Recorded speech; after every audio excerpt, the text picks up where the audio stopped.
우리 지금 말씀 보도록 하겠습니다. 오늘 우리가 나눌 하나님의 말씀은 신약 성경 고린도전서 11장 17절부터 29절까지의 말씀입니다. 고린도전서 11장 17절에서 29절까지의 말씀입니다.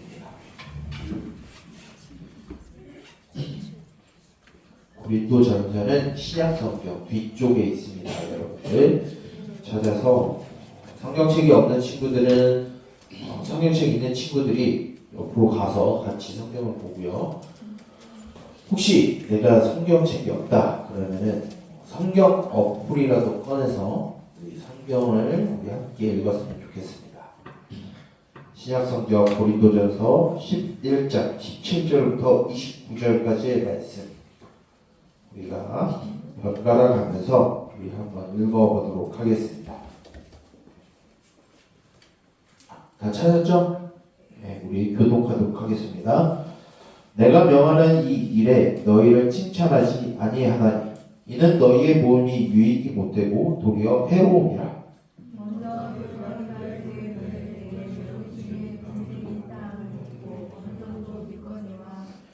너희 중에 파당이 있어야 너희 중에 옳다 인정함을 받은 자들이 나타나게 되리라.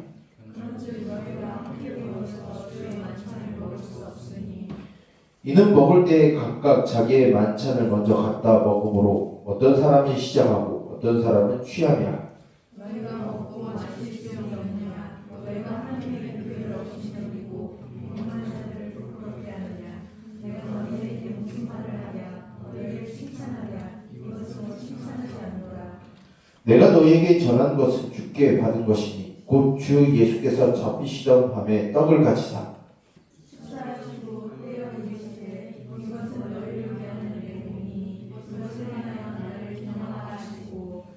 식후에 또한 그와 같이 잔을 가지시고 이르시되 이 잔은 내 피로 세우는 새 언약이니 이것을 행하여 마실 때마다 나를 기념하라 하셨으니 너희가 이 떡을 먹으며 이 잔을 마실 때마다 주의 죽으심을 그가 오실 때까지 전하는 것입니다. 그러므로 누구든지 주의 떡이나 잔을 합당하지 않게 먹고 마시는 자는 주의 몸과 피에 대하여 죄를 짓는 것이니라.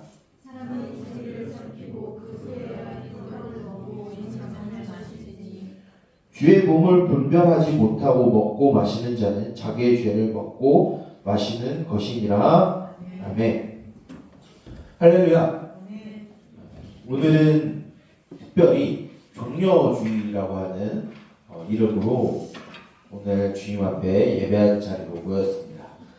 종려주일은 어떤 주일이냐고 하면 주일은 주일이지 왜 종려주일은 뭐지? 궁금증을 갖는 친구들이 있을 줄 아는데 종려주일이라고 하는 것은 우리를 위하여 이 땅에 오신 예수님께서 예루살렘 성에 들어가 십자가에 죽으시고 다시 사시기 위해서 기꺼이 어린 나귀를 타시고 예루살렘에 입성하신 날을 바로 종려주일로 지킵니다.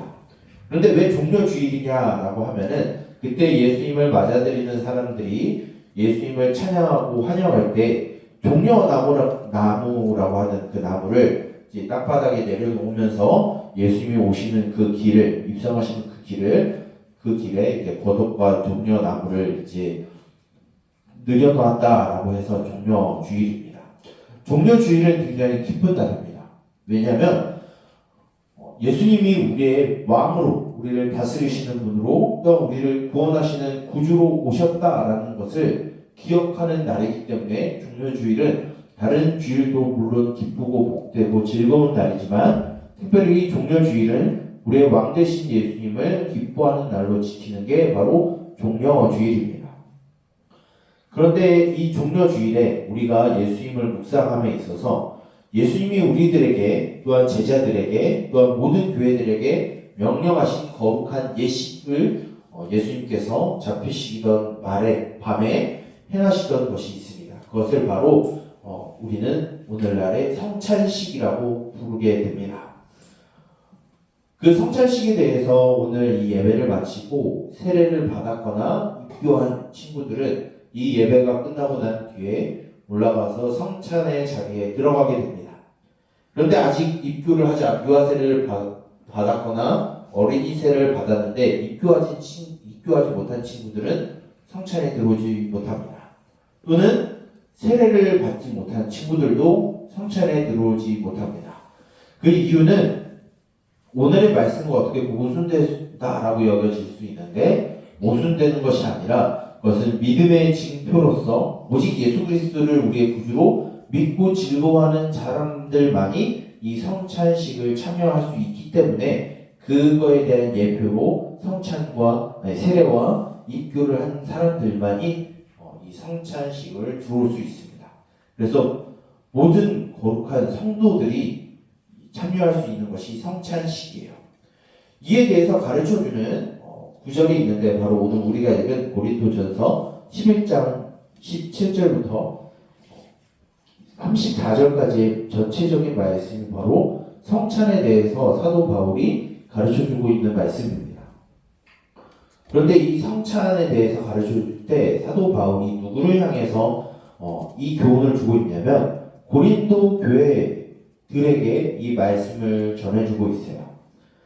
고린도 교회들에게는 굉장히 문제들이 많았습니다. 오늘 우리가 읽은 이 말씀뿐만 아니라 굉장히 많은 문제들을 안고 있는데, 그 중에서 오늘은 특별히 오늘 본문에서 고린도 교회 안에 성찬식을 잘못되게 그리고 왜곡되게 사용하는 것에 대해서 사도 바울이 가르쳐주고 있어요. 성찬식은 방금 목사님이 누가 참석할 수 있는 거라고 했죠? 예수님을 나의 구주로 믿는 사람들만이 참석할 수 있는 것이 성찬식이에요. 동시에 이 성찬식은 예수 그리스도를 나의 구주로 믿는 사람이라면 누구든지 이 성찬식에 참여할 수 있습니다.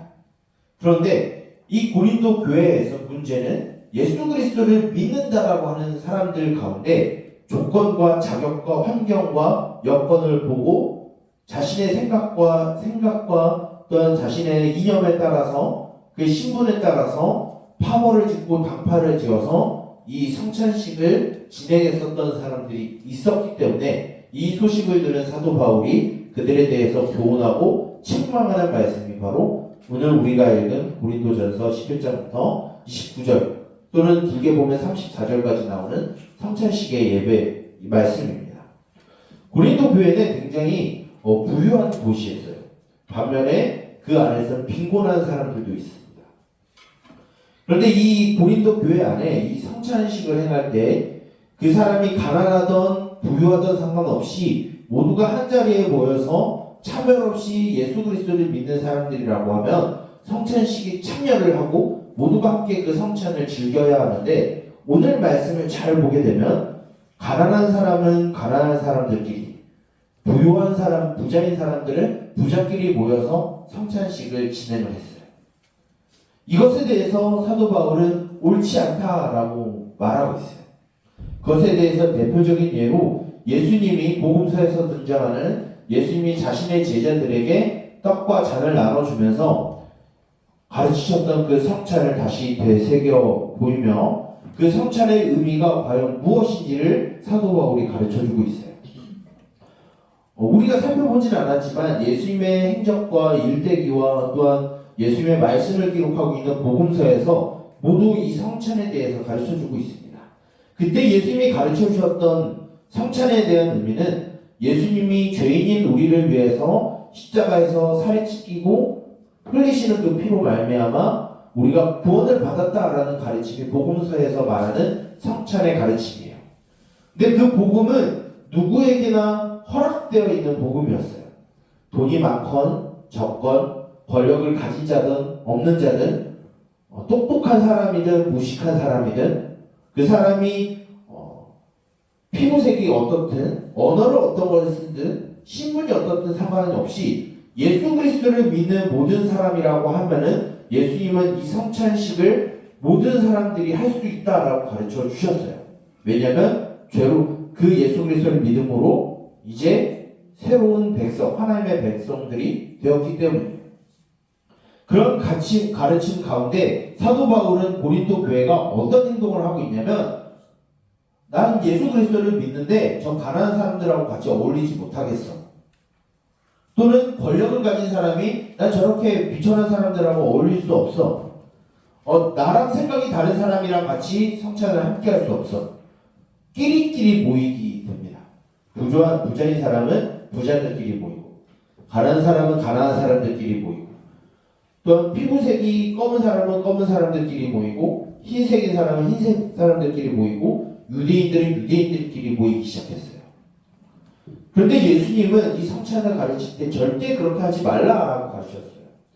왜냐하면 예수님의 제자들 중에서는 극단적인 사람 두 사람이 있었습니다. 누구냐면 세리라고 하는 세리의 직업을 갖고 있는 마태라고 하는 사람이 있었고요. 셀로딘이라고 셀로 열심당원이라고 불렸던 시몬이라는 사람이 있었어요. 세리 마태는 예수님 당시 어떤 사람이냐면 유대인들에게 피 같은 돈을 걷어서 굉장히 많이 부풀려서 로마 제국에 세금을 바치던 사람이었어요. 반면에 열심당에 있는 시몬은 어떤 사람이었냐면 그 로마 제국에 대항해서 칼을 들고 항전하고 저항하고 독립의지를 가지던 사람들이 바로 열심당이었어요. 예수님의 제자들 중에 이 두 사람이 함께 있었어요. 이 두 사람이 예수님이 죽으시기 전날에 성찬식에 함께 했어요. 세상의 눈으로는 절대 함께 할 수 없는 사람이 성찬식에 함께 했어요. 그것이 성찬식의 의미예요. 모든 예수 그리스도를 믿는 사람들은 그 사람의 신분이 어떠하든 생각이 어떠하든 환경이 어떠하든 어떤 언어를 쓰든 어떤 피부색을 갖고 있든 사회적으로 어떤 신분을 갖고 있든 차별하지 않고 구별하지 않고 이 성찬식에 다 참여할 수 있는데 고린도 교회는 그걸 하지 않았다라는 거예요. 명문대 다닌 사람은 명문대 다닌 사람들끼리, 국회의원은 국회의원들끼리, 의사는 의사들끼리, 가난한 노숙자는 노숙자들끼리 성찬을 했다라는 거예요. 사도 바울은 그것은 예수님이 가르쳐 주시는 그 성찬의 가르침이 아니다라고 가르쳐 준 거예요. 오늘은 성찬 예식에 세례받은 사람과 입교한 사람들만 들어갑니다. 그러면은 이거 차별 짓는 거 아니에요? 라고 물어볼 수 있어요. 그렇지 않아요. 아까 입교와 세례는 무엇의 징표라고 그랬죠? 믿음의 징표라고 했어요. 원칙적으로 예수 그리스도를 나의 구주로 믿는 모든 사람들은 나이가 어리든 나이가 많든 상관없이 성찬식에 다 참여할 수 있어요. 그 사람이 흑인이든 백인이든 황인이든 상관없이 성찬식에 참여할 수 있어요. 그 사람이 남자든 여자든 상관없이 성찬식에 참여할 수 있어요. 그 사람이 가난하든 부유하든 상관없이 성찬식에 참여할 수 있어요. 근데 단 한 가지, 우리가 예수 그리스도를 믿는다라고 하면은 그 성찬식에 참여할 수 있고 예수 그리스도를 믿지 않는 자들은 이 성찬을 함께 할 수 없어요. 그 부분만 있을 뿐 모든 사람들에게 열려있는 게 성찬이에요. 비록 입교를 받지 못하고 세례를 받지 못해서 성찬의 자리에 성찬을 함께 나누지 못하지만 우리가 성찬에 대한 생각은 우리가 가졌으면 좋겠어요. 우리가 살아가는 세상은 구분짓고 차별하고 분열하고 당을 짓는 게 우리가 살아가는 세상이에요. 명문대 다니는 사람은 명문대 다니는 사람들끼리 모이는 게 우리가 살아가는 이 세상의 법칙이고요. 부유한 사람은 부유한 사람들끼리 어울리는 게 세상의 법칙이에요. 가난한 사람은 가난한 사람들끼리 모여야 된다라고 하는 게 세상의 법칙이에요. 돈이 많은 사람들끼리 모이는 것 또는 명문대 다니는 사람들끼리 모이는 것, 권력을 가진 사람들끼리 모이는 것은 세상이 가르쳐주는 방법이라는 거예요. 근데 교회에서는 결코 그러지 말아야 된다는 것을 오늘 말씀에서 가르쳐주고 있어요. 나이가 어리든 많든 돈이 많든 적든 권력이 있든 없든 유명하든 유명하지 않든 남자든 여자든 피부색이 어떻든 출신이 어떻든 신분이 어떻든 상관없이 우리가 예수 그리스도를 믿는다라고 하면 모두가 성찬을 함께 할 수 있어요. 그렇기 때문에 비록 오늘 입교받지 못하고 세례받지 못한 친구들은 올라가진 않지만 여기 남아서 그 성찬에 대해서 다시 생각해보는 시간을 갖게 될 거예요. 그렇다고 해서 나는 성찬에 배제되었네 이렇게 생각하지 마시길 바랍니다. 모든 사람은 이 성찬에 대해서 배울 필요가 있고 함께 할 수 있어요. 여러분들이 살아가는 그 세상의 법칙을 따라가지 않고 오늘 이 종려주일에 행하는 이 성찬에 대한 의미를 우리가 배워가면서 교회는 그렇게 무리를 짓고 끼리끼리 모이는 게 교회라는 집단이 아니라 모든 사람들이 함께하는 것이구나라는 것을 배우는 저와 여러분들이 되었으면 좋겠어요. 어린 사람이라고 해도 예수님을 믿을 수 있어요. 나이가 많은 사람들이라고 해도 예수님을 믿을 수 있고요. 어떤 언어를 쓰든 어떤 신분을 갖든 지위가 어떻든 상관없이 모두가 예수님을 믿는다라고 하면 한 형제고 자매입니다. 여러분들 좌우 앞에 있는 우리 친구들 한번 보세요. 여러분 피는 안 섞여. 물론 피가 섞인 사람도 있죠. 피가 섞이지는 않았지만 우리는 모두 살아가는 환경이 어떻든 지위가 어떻든 생각하는 것이 어떻든 그 사람의 성별이 어떻든 상관없이 우리는 예수님 안에 다 같은 한 형제고 자매입니다. 성찬식은 그것을 기억하는 하나의 의미를 주고 있어요. 오늘은 특별히 이 성찬식은 그런 구분 없이 예수 그리스도를 믿는 모든 자들에게 열려진 자리가 바로 성찬식이다라는 것을 목사님은 오늘 나누고 싶었어요. 물론 성찬식은 그런 의미만 있는 것이 아닙니다. 다양한 의미가 있어요. 우리를 위해서 죽으신 예수 그리스도의 고난을 묵상하는 것도 될 수 있고요. 우리를 위하여 죄로 인하여서 죽으신 그 예수님께서 승리하신 것을 기뻐하는 희귀의 자리가 되는 것도 성찬식입니다. 그런데 오늘 이 시간에 우리가 기억해야 될 것은 믿음을 가짐에 있어서 세상의 법칙이 아니라 예수님의 법칙이 적용한다는 것을 기억하는 것이 오늘 이 시간 우리가 성찬에 대해서 종려주일에 대해서 우리가 묵상하는 저와 여러분들이 되길 원해요. 여러분들 세상과 교회는 다릅니다. 세상은 구분짓고 차별하고 또한 나누고 당짓지만 교회는 그런 것이 없어야 돼요. 그런 것을 행하는 첫 번째 자리가 바로 성찬의 자리입니다. 그것을 행하지 않았던 고린도 교회에게 사도 바울은 오늘 말씀을 통해서 책망하고 교훈을 주고 있어요. 혹여나 우리 안에 그러한 것이 있다라고 하면 그러한 문화가 사라지는 우리 3D 중고등부가 되길 원합니다. 모두가 예수 그리스도를 믿고 그 예수 그리스도로 인해서 자유로운 삶을 살아가는 저와 여러분 우리 동현교회의 3D 중고등부 공동체가 되기를 주님의 이름으로 또한 축복합니다. 목사님이 기도하고 모든 예배를 마치도록 할게요. 목사님 기도하고 오늘은 축도하고 바로 하고 마치도록 하겠습니다. 기도하겠습니다. 살아계신 주님, 우리에게 한없는 은혜와 긍휼을 베풀어 주시고 우리의 어떤 조건과 자격을 보지 아니하고 우리의 죄를 위하여 이 땅에 오신 예수님, 그 예수님의 그 죽으심과 부활을 우리가 믿길 원하고 또한 우리가 그것을 믿으며 살아가기를 소망합니다.